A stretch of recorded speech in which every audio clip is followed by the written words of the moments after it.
৬৩ বছরের ইতিহাসে রেকর্ড লবণ উৎপাদনের দ্বারপ্রান্তে দেশ।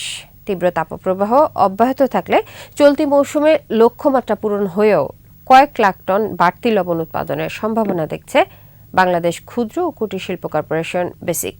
কক্সবাজার প্রতিনিধি আব্দুল আজিজের তথ্য ও ছবিতে মাসুম আলিসার প্রতিবেদন। ওয়ালটন ফ্রিজ কিনে অনেকের মতো আপনিও হয়ে যেতে পারেন মিলেনিয়াল। সেরা পণ্যের সেরা অফার।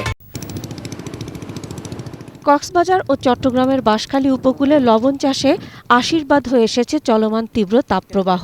মাঠে গরমের তাপ আর বাতাস আরও বাড়িয়ে দিচ্ছে লবণের উৎপাদন। মৌসুমের শেষ পর্যায়ে এসে গড়ে প্রতিদিন উৎপাদিত হচ্ছে ৩৫,০০০ মেট্রিক টন লবণ। গত বছর এই সময়ে যা ছিল গড়ে ৩০ থেকে ৩২,০০০ মেট্রিক টন। ২০২২-২৩ মৌসুমে লবণ উৎপাদিত হয়েছিল ২২,৩২,৮৯০ টন। আর গেল ২৮ এপ্রিল পর্যন্ত উৎপাদিত হয় ২২,৩৪,৬৫৮ টন।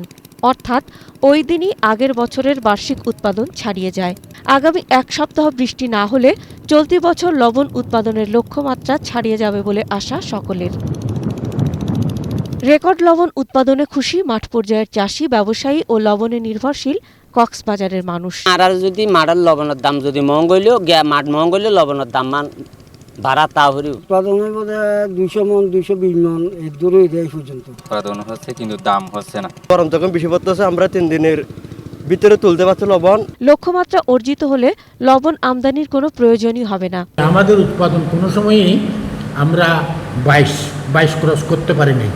তো এইবার হয়তো ২২ ক্রস করে ফেলবো।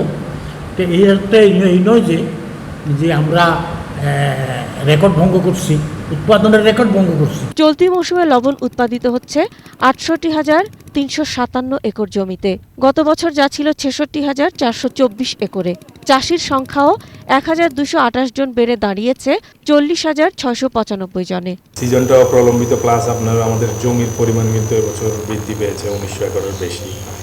তো যার জন্য আমরা আশাবাদী যে আবহাওয়াটা যদি আর কয়েকদিন কন্টিনিউ করে তাহলে আমাদের যে টার্গেট আছে ২৫,২৮,০০০ মেট্রিক টন সেটা অর্জন হবে বলে আমরা আশা করি। লাভবান হতে চাষিদেরকে ধীরে ধীরে ক্রুড লবণ বিক্রির পরামর্শ বিসিকের। মাসুম আলিসা, ২১ টেলিভিশন। ফ্রিজ কিনে অনেকের মতো আপনিও হয়ে যেতে পারেন মিলেনিয়াল। সেরা পণ্যের সেরা অফার।